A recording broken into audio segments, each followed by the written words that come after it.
So the panellists that we've got are Tony Maher, who's the Deputy CEO of the National Farmers Federation, and prior to that was involved in the Australian Food and Grocery Council. We've got Sally Ann Watts, who's the Assistant General Manager of Food and Agribusiness with Austrade.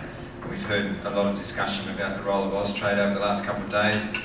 And we've also got Matthew Covell, who's the First Assistant Secretary of the Trade and Market Access Division of the Department of Agriculture. And I'm reminded that the department has a very strong role in a lot of the detailed negotiations that go on around access, particularly in relation to agricultural products. So the three of them have a good perspective of this whole issue of agricultural trade and where it now heads and where Australia heads in terms of future development. So a good opportunity to engage them in a bit of discussion, but also to encourage questions from the audience. So please don't be shy about getting involved in the conversation. If I was to sum up, I suppose my takeout message so far from the last couple of days has been that I don't think anyone doubts the potential in terms of the demand that is growing and evident for agricultural products in terms of export markets. There's certainly very real evidence and a lot of projections about what that looks like in terms of future demand. So I don't think anyone would come away without being quite clear on that, and you can certainly see that in the statistics and in the projections, for example, the ones that Kim gave us. But I think we've also encountered the discussion that the best estimates are that Australian capacity in terms of agricultural production is potentially limited.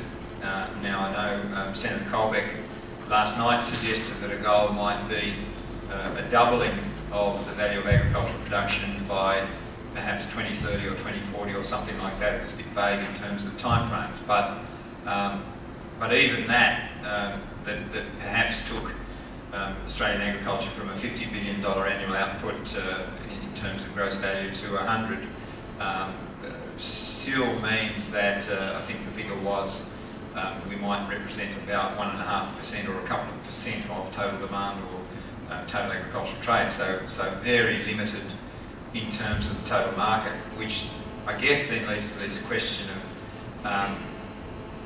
how do we respond, or what's the appropriate policy setting, or what's the appropriate approach by industry in response to that, and also I guess recognising that it's very clear that the extent of competition is substantial and growing, that whilst we may have to jump on South America in terms of logistics and perhaps biosecurity, whilst we may have to jump on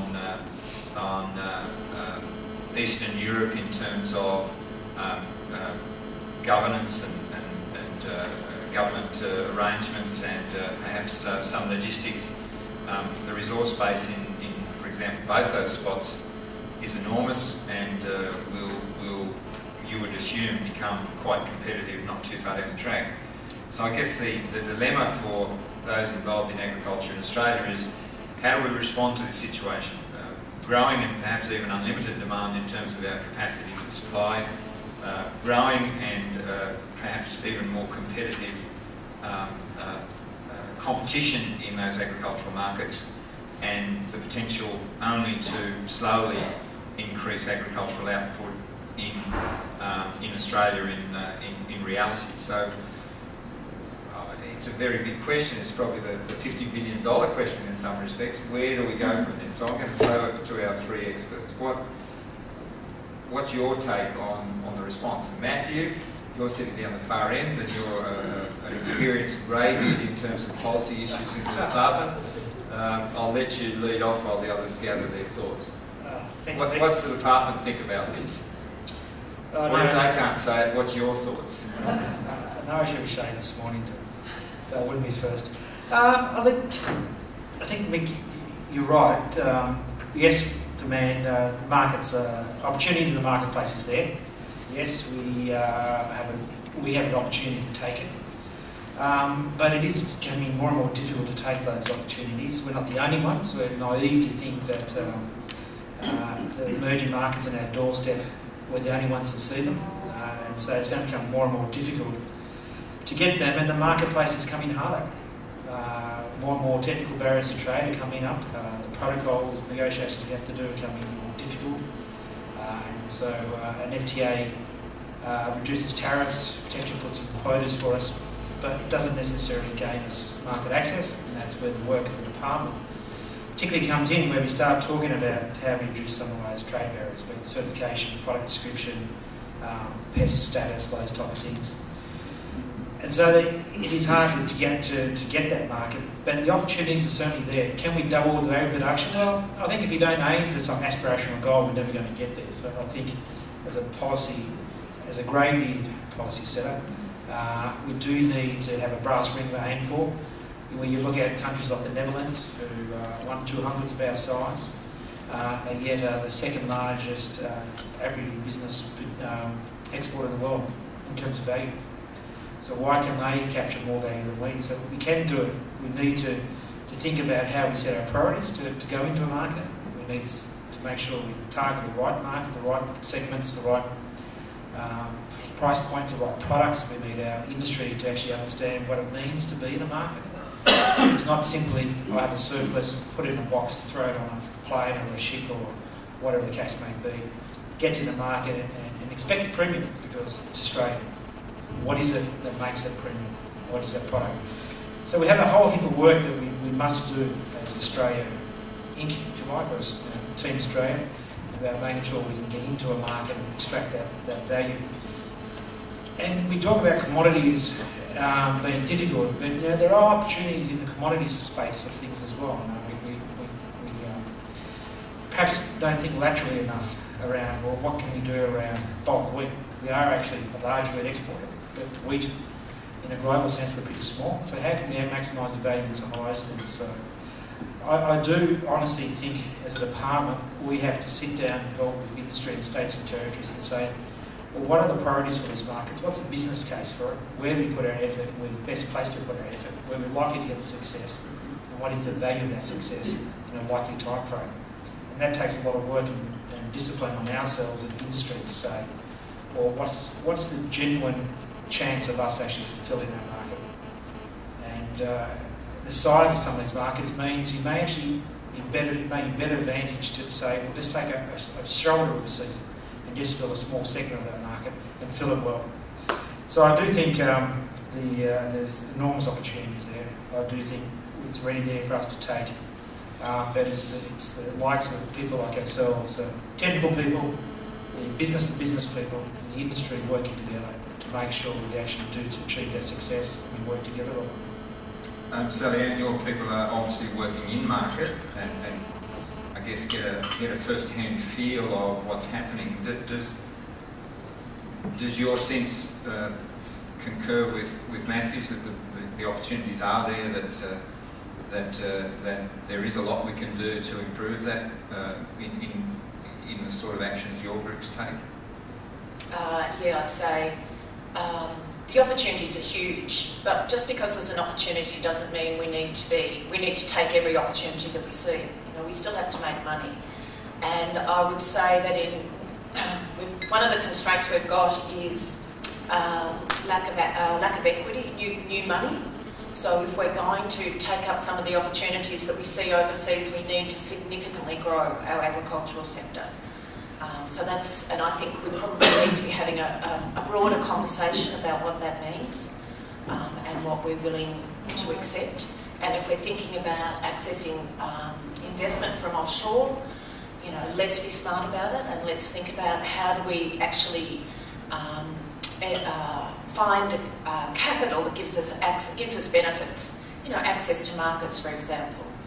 I would also say that the sector is quite fragmented at the moment, so it's quite a challenge for us to represent the sector, and food and ag are quite separate in many ways still in Australia. I think we need to get much more unified, not just in the messages that we communicate, but in the I think it's very difficult for the government to respond to industry when there's so many voices who each say they are the voice of the sector. So I think that's another challenge that we need to address. Tony, that sounds like a cue for you. It's a bit of a nice segue. Almost like we scripted that. Yeah, look, absolutely. To pick up on the last point, it's very apparent that the industry needs to get better coordinated and be more unified and be more efficient with everything we do, not only from a production sense but also the way that we advocate and that we communicate, not only in a domestic sense but internationally. And I think that goes across not only industry but it does go across government, federally and state as well.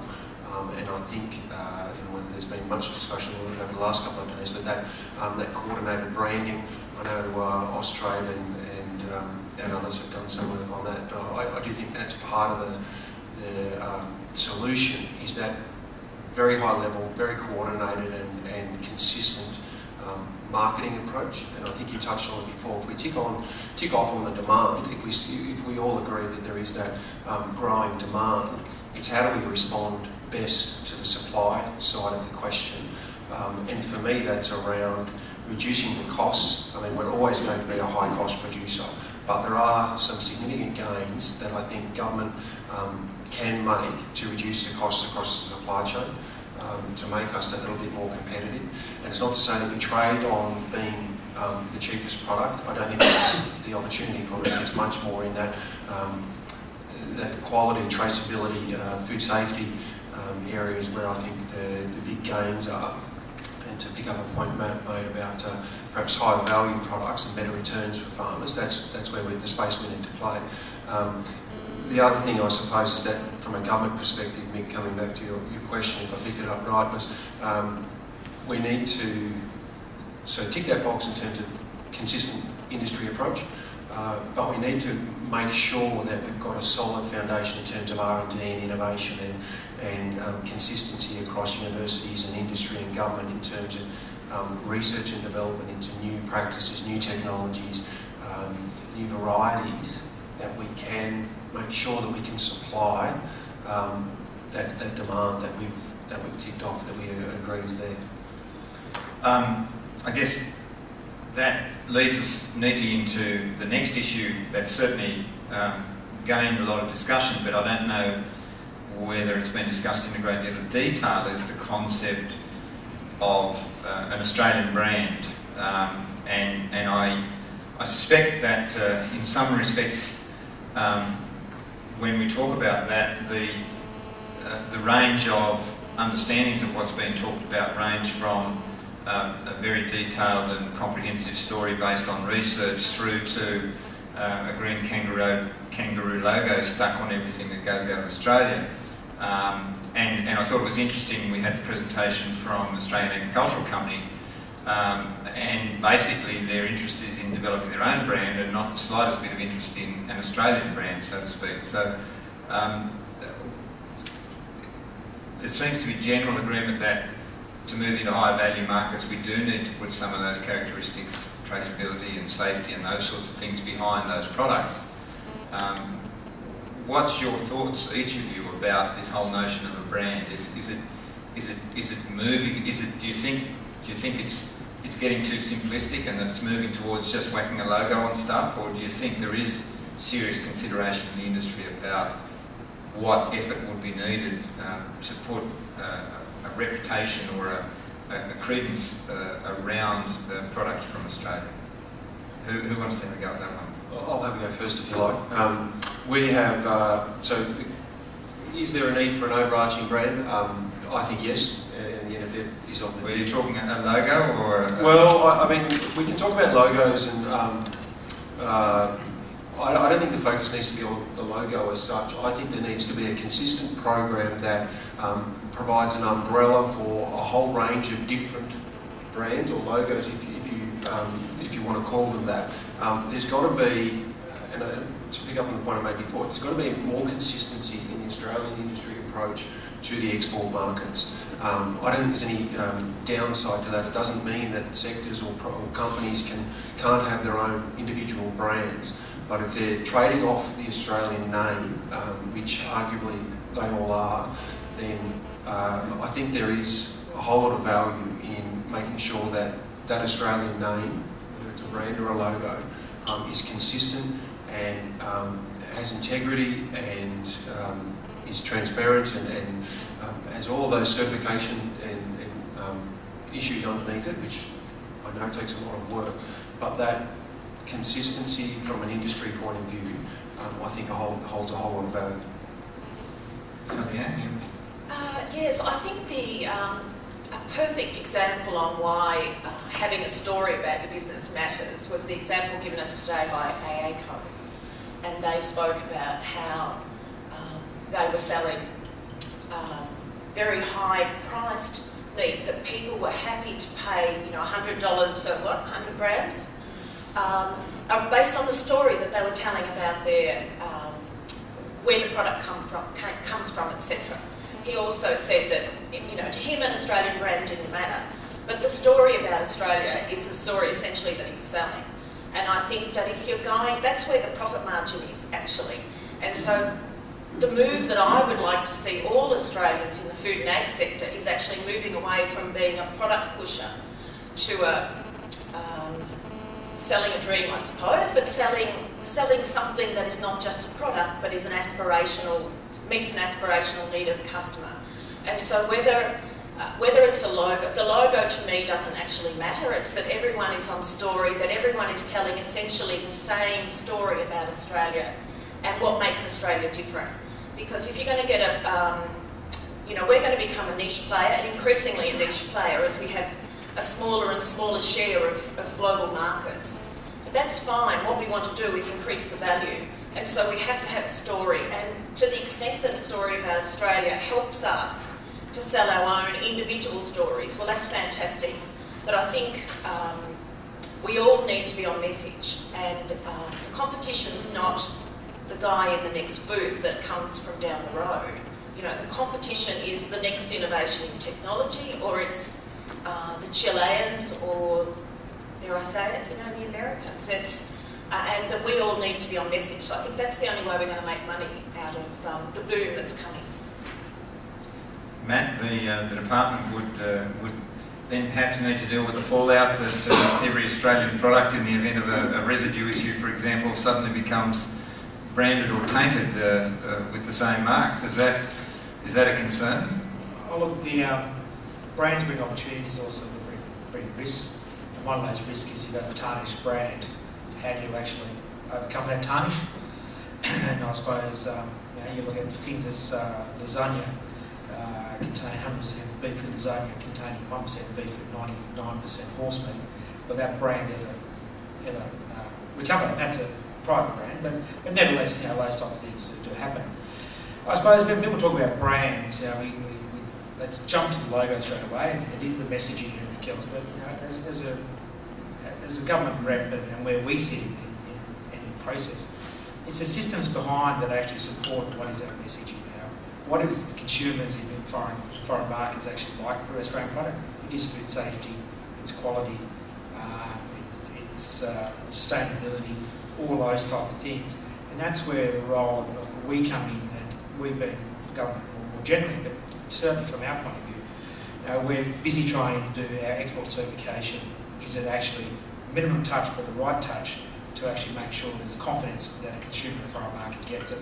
And so we get safe product and consistent product. So how do you actually build a brand that has all those integrity measures behind, which is more than just a sheep that you pay to get a kangaroo on your product that everyone pays for? How do you actually make sure all those things are joined up across the country?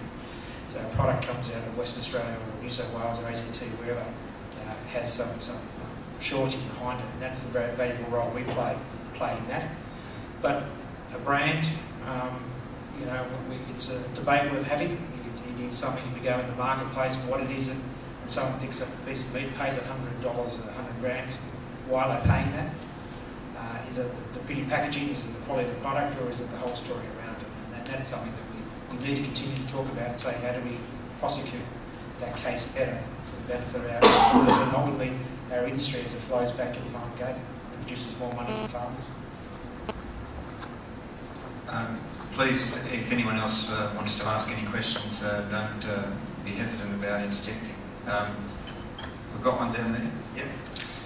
Yep. Just to Robert Barker, spoke this morning. Just a quick question, I suppose first to Sally, because you mentioned it earlier on. To be able to take advantage of the demand, we need to increase the supply over time as well. And to do that, we need investment in the agricultural sector. There's been a lot of discussion over the last few years about the lack of investment from within Australia and the need to get it from outside, with the debate over land ownership and any number of other things. If the mining sector continues to decline, and it was argued that a lot of agriculture couldn't compete on wages and that sort of thing with the mining sector, so shearing would miss out, farmhands in general, and a lot of other work in the agricultural sector missed out. Could that provide opportunities for more encouragement for investors, both within Australia and without, to take advantage of more people that are looking for employment in the agricultural sector? So were you asking whether there's alternative employment arrangements, or whether foreign investment might bring with it alternative labour arrangements? More the people looking for employment. So the cost of employment was an issue in agriculture. So whether that will reduce to the point that it encourages more investment in agriculture because of the diversification of costs, I guess. That'd be the main point. Tony or Matt might This person really to comment on have a go at that. Do you think, I guess the question, broadly speaking, is to what extent is the cost of labour an impediment to increased capacity in the agriculture sector? Whether that's seen as a major stumbling block, I suppose. So certainly the cost of labour, the availability of labour is an issue in the farm sector, and as I've said before, I don't think Australian produce is ever going to necessarily be able to compete with other countries in terms of labour costs or energy costs or transport or all those sorts of things. So it is an issue. In short way to answer the question is it will continue to be an issue, and I don't think it's going away in terms of sort of reducing wage rates and things like that. Is there an opportunity for foreign investment to address that issue? From a labour perspective, I suspect not in the interim. But could that make a difference in terms of innovation and reduce requirements for labour on farm? Absolutely. I think the right investment would potentially leapfrog some of those issues around labour, so around new technology, and we've seen huge gains in terms of that over the last 20 years or so. So I think that will continue. So foreign investment has got a role to play there, I think, if that answers the question. It's a good question. The issue around labour, Tony's right, there's plenty of studies around that shows that access to labour can be a bit of a dampener for some industries in some regions and everything else. Proper R&D actually reduces the need for labour. But some of the changes in the industry makeup is creating a different employment structure. So, for example, if you start to become vertically integrated, like AACO, for example, you can be a farmhand all the way through to being a CEO. And so all of a sudden the opportunities in the industry start to change for a whole raft of different people. And so once upon a time, the opportunities on a farm, a family-owned farm, might be quite limited. Start to be more vertically integrated, there's more opportunities there, you start to get different type of people. So over time, I think as the industry changes, we might actually find labour needs changes. We might become more attractive as an industry for people to come in to the industry itself. So I think there's opportunities there as well as continued difficulties in getting labour. Kim? Thanks. Thanks. Just to follow that question, one is that there's also shortages of capital being invested from within Australia into agriculture, and that's why people are looking for Chinese money or whatever. So what are the constraints there? Are the Big Four just risk averse and don't want to lend from the banking sector? Or is it the superannuation funds don't want to take risks in investing in agriculture? Why do we feel there is a shortage of domestic investment in agriculture? I'm willing for anyone to have a go at that. Guessing it would be returns to the fund. I don't know, I see Scott nodding his head. I think there's, well, it depends. Access to capital is something, be it domestic or foreign capital, something the industry has always needed to invest for medium longer term growth, I suppose. If you talk to the 4 major banks, they say there's no problems around access to capital. They say that debt's not a problem, everything else like that. One of the things that I think the industry probably hasn't done a good job in talking to capital markets is that there's some short-term ups and downs in returns in agriculture. But if you look over the medium to longer run, it's actually quite a nice business to be in. And if patient capital is willing to ride some of those short-term downturns, parts of Queensland might go 3 to 4 years, but you look at Scrappo, what was it, over 39 years, average rate of return, something like 24% or something like that. Something, a very, very nice rate of return. I don't remember the exact numbers, but far above the normal market. So sometimes the industry is going to start to talk about longer run returns, and that would be more attractive to capital investors on the ship. One of the reasons that foreigners, particularly Chinese, are looking to invest in Australia where maybe Australians aren't so keen to invest is they're actually looking for security of supply. So the driver is quite different. It's not just the return over time. So that's one reason why we should be thinking about where are the most logical export markets and looking potentially for equity or some other sort of financial arrangement with potential partners in those markets. I'll go to the question in a moment. The only other comment I'd make in relation to that, Kim, was I had a rude awakening at an investment managers conference last year, where there was about 300 superannuation fund investment managers at the Alice Springs Casino, and I gave them a presentation about agriculture and all the warts and all, and told them why it was a good long-term investment, and the response was, will our bonuses get measured quarterly based on marking our investments to market? If you're trying to tell me that you want me to invest in a capital asset that I won't know the real value of for an extended period of time, I'm not going to get a bonus out of that, so I'm not interested. So the structure of and the nature of the investment in agriculture, which is essentially a capital investment rather than an operating investment, seems to mitigate against the performance measures of some of our investment managers. So that's something to think about as well. Scott, not a really question, but comment. I think that focus on superannuation funds can be a bit of a furphy, because really it starts with, there's plenty of capital out there, whether it's Chinese or Danish or wherever it is, American agribusiness focused funds. I think if there's a good business opportunity and good management, you'll get capital. And we're seeing increased capital flows into the sector, more deals into the sector.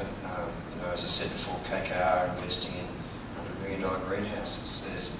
There is capital coming into the sector. It'll build, it'll take time, but it needs a good business and good management. And I wonder whether we tend to forget that, based on some of the graphs Kim put up, that the last perhaps 6 or 8 years have seen a very major capital inflow into investment in the mining sector, and obviously that's been very attractive, and perhaps the tide's about to go out there, and maybe that capital will be looking for elsewhere. Greg? Thank you, Mick. I wanted to know a little bit more about Matt Coville's business, if I could ask him a question or two about how he decides on what to do on a day-to-day basis. Would it be true, Matt, that owners of large but important brands like in the dairy industry will often be asking you to butt out of all this generic labelling that you might be in charge of ordering, you know, the kangaroo and the likes. I mean, they must find it very frustrating to have a confusion on their products of labels. What is your, in other words, can we summarise the question perhaps this way? What does the budget you use look like for this question of branding? And have you had requests to keep out of it as well as those like we've had today from Tony Marr, perhaps to get into it? Is it equally balanced? If I start with the second class first. So in terms of branding, you know, for the big dairy companies as the example you used, you know, it's any brand that industry develops and accepts is not going to be a compulsory brand. So it's big companies will take the view of, does it coexist with their own brand? Does it actually help them? Does it complement what they want to achieve? You know, a big company will actually have a lot invested in their brand, so they want to make sure it's a complementary brand. So I haven't had personally any big companies come to me and say, butt out of it, we're not interested in Brand Australia. You know, it is, I think, Sally-Anne talked about, yeah, there is value in some markets talking about the product from Australia. And big companies make those decisions themselves. In terms of the question about what is my budget and what is that budget in terms of branding, I don't have a budget item that deals with branding. So what is it? Right. Is it the sky's the limit, or what do you think? Size of limit. What is it? How big is the sky in this case? There is no budget in the work I do for establishing a brand. The budget I have relates to all the technical work we do. It's about making sure, you know, when we talk about pest risk analysis in an important country, and perhaps get product into that country. That's where we spend our time and our money. We actually don't have X amount of dollars just for branding. Mal. Thanks, Mick. On this question of branding Australia, I guess I've struggled to get my mind around it since I was involved in judging the Ralph Essay competition last year for AFI, where we asked them to write about this question. It seemed to me, rather than being one or the other, company brand or Brand Australia, the strength would really lie in having both. I guess I recently had the opportunity to hear both AACO and FBS talk about their brand policy, and they're clearly using a whole range of brands to identify different quality products. I don't think either of them mentioned anything about Australia on their branding. It would seem to me that if you had both the company brand plus some clearly defined definition of the product coming from Australia, that we'd be able to pick up the maximum benefit from doing it. Sonny? Yeah, you're absolutely right. Every market has different needs. The customers want different things. So we have Australian companies who may have a relationship or may be owned by someone else, another market. They don't necessarily market themselves as Australian, even if the product comes from Australia.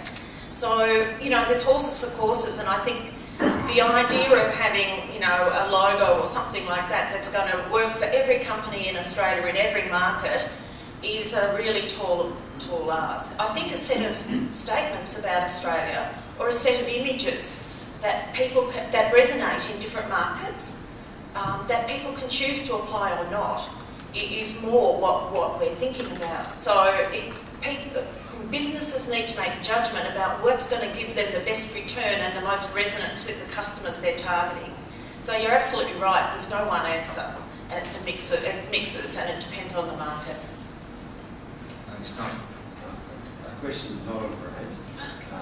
I was just going to ask each of you, within your respective realms of influence, what you think can be done or you can do over the next 5 years to really lift the economic opportunity in the agriculture sector. What can you see you can do or your departments can do to build our productivity and take that opportunity. I'd like to start from an NFF point of view. What we're really focusing on is having a unified approach and identifying what the opportunities are, what the challenges are, and really having a collective industry-wide response to those, because I think, as it's been said probably a couple of times over the last few days, the fragmentation is unhelpful at best, I suppose. We're of the view if we can coordinate and become much more streamlined, much more effective, then our chances of achieving success on what we know are huge challenges are going to be a lot greater in achieving success or chances of achieving success on those. So for us, it's making sure that we've got a really strong, unified voice. We identify what the priorities are, and we go after those as hard as we can, and whatever they are, whether trade or infrastructure or anything else. It's making sure that agriculture and the other stakeholders recognise that there's huge opportunities for agriculture, and we work really hard to try and achieve those. Okay, I guess for us, we see there's probably 3 areas where we think we can make the biggest difference.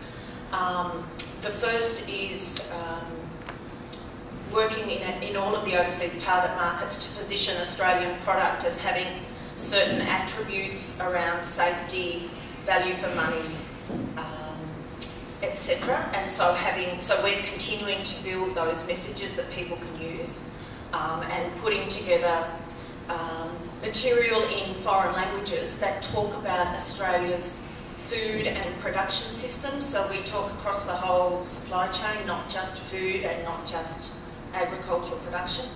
So that's that, trying to position Australian agricultural produce as something that's value for money and that people might aspire to. So that's the first thing.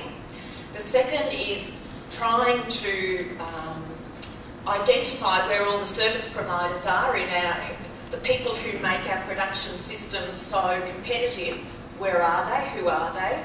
And actually developing a story around them. For example, dairy services technology or beef services and technology, so that although small in volume, we can actually start to talk to governments about how we have technicians and technology and services that can help them improve their productivity and help them towards their desires for sustainable production.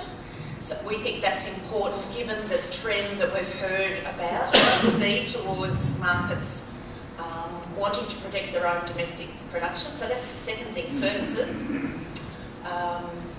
And I think the third thing where we can make a difference is in this recent budget we were given around $30 million, some of which was to increase our investment attraction staff, resources offshore. So, and some of those will actually be targeted at strategic players for whom we think they need an Australian story and they need some part of Australia's agricultural future. So putting more resources into trying to identify those players who are most likely for whom it makes sense to invest in Australia is probably the third area where I think we can add the most value. Department of Agriculture, Fisheries and Forestry exists to improve a lot of farmers, so everything we do should help improve it. But being perhaps a little bit more specific, so a lot of our department, we work on things such as research and development, make sure it's targeted in a way that's going to help boost productivity, boost sustainability, boost diversification of systems, all those type of things.